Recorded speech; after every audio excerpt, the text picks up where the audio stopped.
All right, guys, now that I'm back and lucid after having COVID for far too long of a time, I want to thank you for your patience. And now that I am sentient again, we can sort of pick back up where we left off with course materials. So I'm going to record a couple things for you guys to watch. Watch them at your leisure. It is not a thing you need to rush through or worry about. I am very aware that my horrible luck and timing has sort of changed the pace of things. So I'm never going to make that your guys' problem. So we are just going to jump right back into things. I do want to go over this particular presentation, what is a digital image, just because it feels relevant to what we're about to do and work on, but also just because it will serve you really well to know this information, like all the way through in, whatever future art courses you take. Pardon any coughing you might hear. Um, Still very present. Forgive me for that one. So, what is a digital image? And ignore this little bottom bar. I can't really get rid of her. What is a digital image? So there's a couple things to really cover here, but the main thing you guys need to know is what is a raster image versus what is a vector image. If anyone has taken some kind of digital art course before, hopefully you've encountered these terms. They're pretty vital to the understanding of things if you're going to be a graphic designer or want to pursue any graphic design courses in the future. These are going to be super, super, super important for you to know. If you enjoy digital illustration, they'll be important for you to know. Digital art of any kind, these are kind of your bread and butter terms that are vital. So, we're going to talk about what they are and when to use them. Raster images. Raster-based images are the one that you guys are going to be encountering most often at this stage of your experience with digital art. If you are, say, someone who's a STEM major and you're just taking this as a fun class to kind of, cover off on some credit requirements, you're going to encounter these by and large most frequently in your life as well. Most images that you guys are going to be searching on Google are going to be raster images. Any photo that you're taking on your phone is going to be a raster image. And it essentially is just images that are made up entirely of pixels and code that is machine readable. They represent two-dimensional pictures as a rectangular matrix or a grid of pixels, and these are viewable either through a computer display, paper, or any other display medium, again, like your phone. Raster image is technically characterized by the width and height of the image in pixels and by the number of bits per pixel. So when you take a small raster image and then blow it up or enlarge it, you can analyze it pixel by pixel. They can be referred to as bitmapped, pixel-based, any other term that's kind of similar in that way. This is my cat, Goose, taken on my phone, just a standard old iPhone. If you hear any scampering around in the background of any of these recordings, it's probably him. So the dimensions that my phone spat out at me are this 3024 by 4032 pixels. If I were to try and take that image that I took on my phone and make it any larger, the quality would start to really quickly degrade. So this image over here on the left is the normal scale of that image. And then over here, I've taken it and I've zoomed way, way, way, way in on his nose. And you can start to see, and this is, in the scheme of things, a 3000 by 4000 pixel image is very, very large. Larger than most that you're going to encounter, which is great. That means it's high quality. You can use it for a lot of things. That also means it's a harder example maybe to use to show that degradation, but you can start to see a grid of pixels and colors emerge in here. It's maybe easiest right in this section to see the exact blocks of things. But the more you zoom in on things, the more you're going to start to notice that an image is made up of those square grids, basically. That's his nose. The pros of raster-based images are that they are ideal for photography. If you're into photography at all, that's going to be what you're encountering.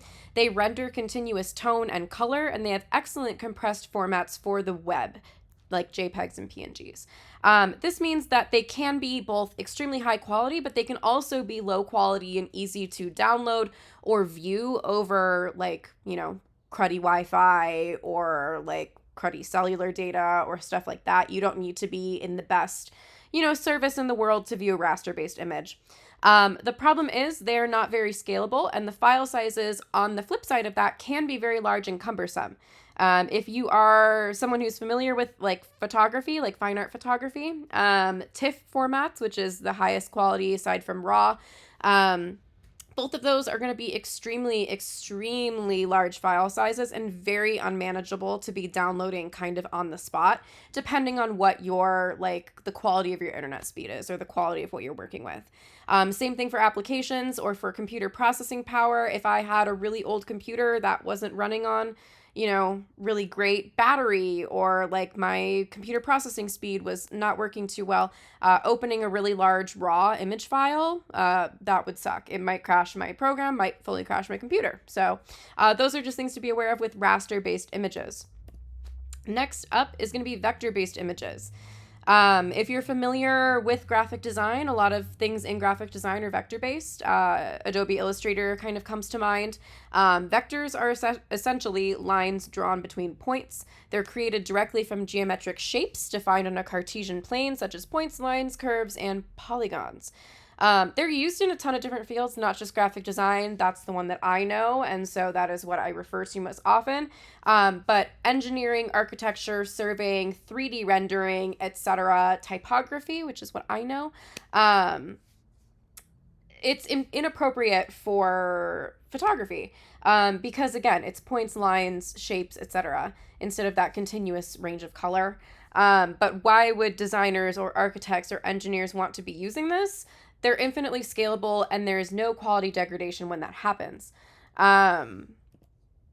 So when you take a vector-based image, if you envision something like a logo, say you create a logo and it's vector-based, essentially, as a designer or an artist or what have you, you want to be able to take that logo and have it be able to be scaled to something the size of a sticker.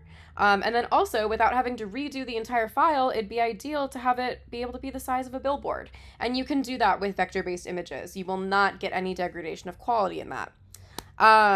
This is a simple flower made, I'm sure, using like the pucker and bloat tool in Adobe Illustrator for those that are familiar. If you're not familiar, you don't need to know. It's all right. But this flower is exactly the same file, just taken, moved, and scaled up.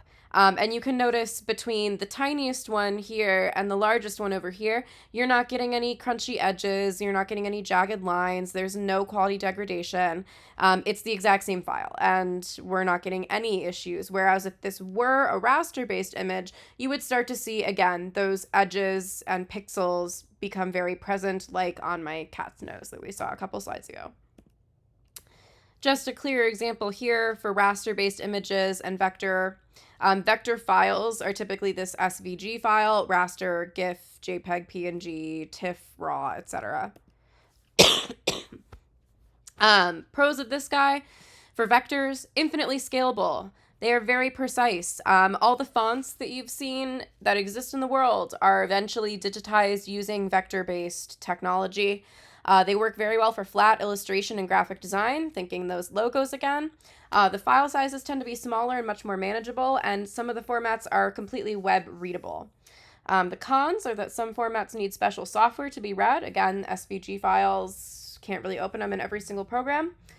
Blending colors is difficult, not in the sense of gradients. You can see gradients in plenty of applications with vectors, but more blending colors in the way we're thinking of with digital painting and photography. It can't really do that, and it does not render continuous tones or color. So in our class, even for the summer session, we work almost exclusively in raster-based images. The one section we deviate from that is during our 3D modeling unit with Rhino, because Rhino is a vector-based program, weirdly enough. For image resolution, another important point to be making, within these formats for raster-based images, there are resolutions that you need to be thinking of. And really, you only need to be thinking of resolution for rasterizing things. So even if you were to be working in Adobe Illustrator making a vector-based image, you only need to worry about things like resolution if you actually go to save it as a raster-based file. This will become much clearer when we're talking about exporting your final images and things like that. And again, for most vector things, that's in future classes, and you don't need to worry about vector-based for this. So low resolution images and high resolution images. You really need to think about two numbers for this class, and by and large for most applications until you get into extreme nitty-gritty things if you continue with art. So low resolution images that are meant for the web are going to be 72, 96, or 144 ppi, which is pixels per inch. The number you need to zero in on that one is going to be 72. So anytime I'm referring to a web-based resolution or web resolution or low resolution, I'm referring to 72 ppi. This is going to apply for any image that you're posting online. Say it's a portfolio website and you're posting that. Maybe you are posting a piece of work that you're proud of to your Instagram. That can be at 72 ppi. Most websites, if you post something that's higher quality or upload it, it's going to automatically downgrade it to that anyway for you. Why would that be the case? You might wonder. And that would essentially just be because not everyone is working with the same Wi-Fi speed. Not everyone has the same download abilities or capabilities. Not everyone's working on the same type of computer. So it is a universal and very generalized good resolution to work with on the web. And the web generally, you don't need to worry about how large you can blow up an image, etc., because you're just limited by your screen. High resolution images and their resolution, it's going to refer to 300 ppi and higher. The higher resolution you go, the bigger you can print and maintain that image quality. If you are printing something, it needs to be 300 ppi. That is an absolute minimum if you intend to print it. And don't really test it out. Just trust me on that one. I always give the anecdote in all my classes that when I was in undergrad, I went to an art school, private university, and I was trying to print out one of my design projects on this very cool fabric printer that we had. You could print on silk, which was awesome. And I had saved two separate files, and I had accidentally saved one of the files at something lower, close to 300, but not 300, something like 220 or 230 ppi. And then the other one correctly at 300 ppi as a minimum. And I was going to print both files, and I only realized I had saved one of them incorrectly after I had already sent the file to the printer, and it was too far gone.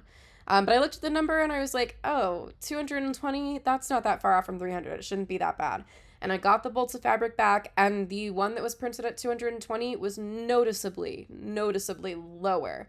It was lightly pixelated. It was kind of crunchy looking. The image was not as great. And so you really just have to always assume that you might end up printing something.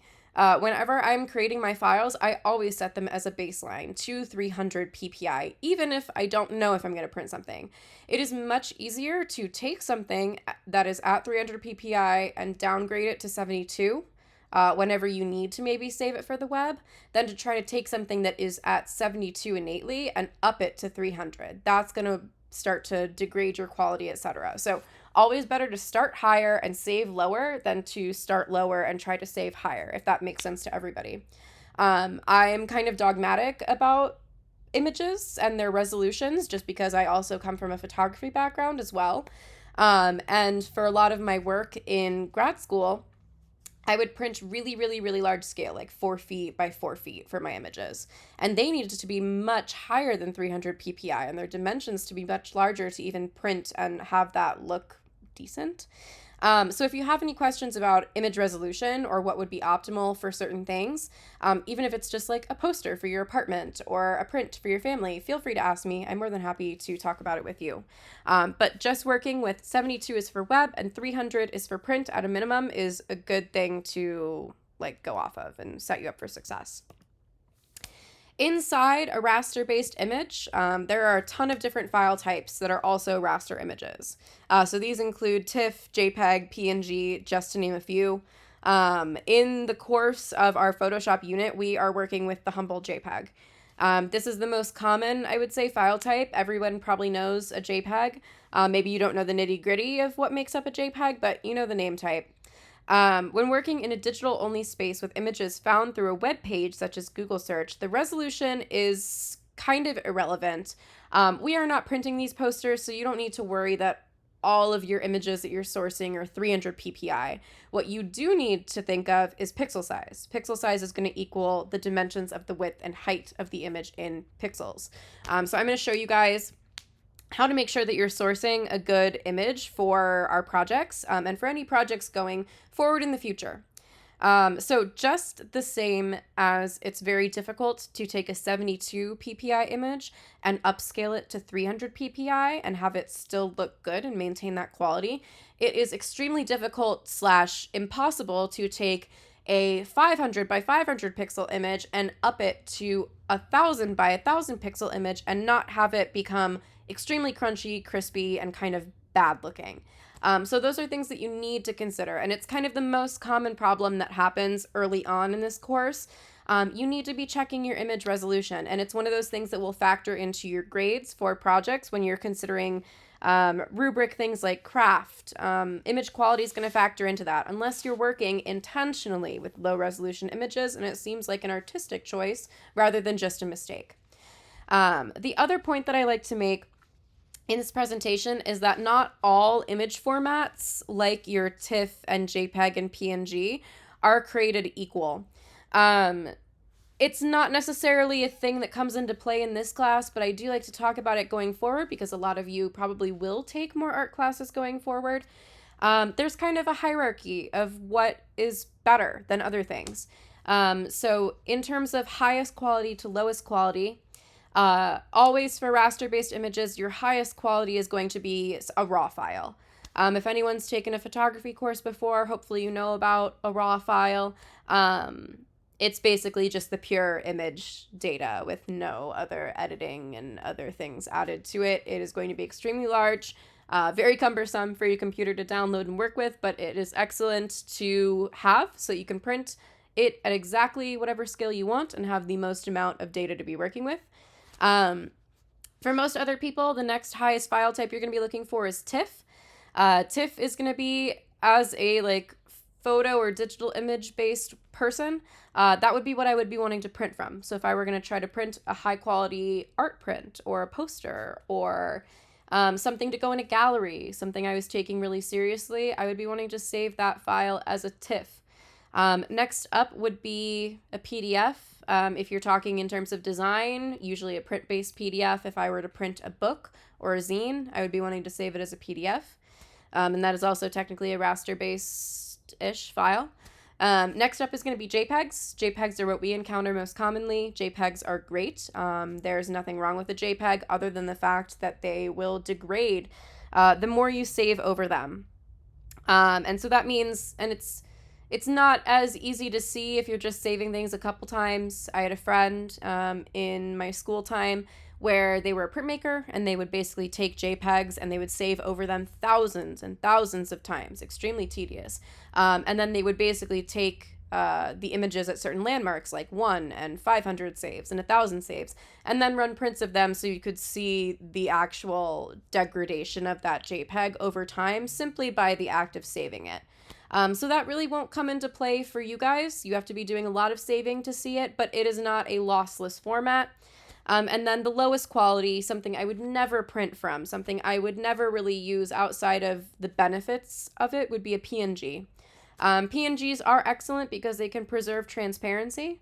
So if you want something that has like a cutout effect or a transparent background or something, PNGs are going to be what you're using, but otherwise it is not a very high quality format. I would not be wanting to print from a PNG if I could help it. That's that.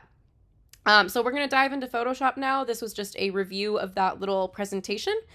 Feel free to send me any questions you have about this specific material. There's a couple things that will come up on the exam in it, but again, the exam, you don't have to worry about it. It's all open notes, so anything I've covered, it will be in this slide, etc., etc.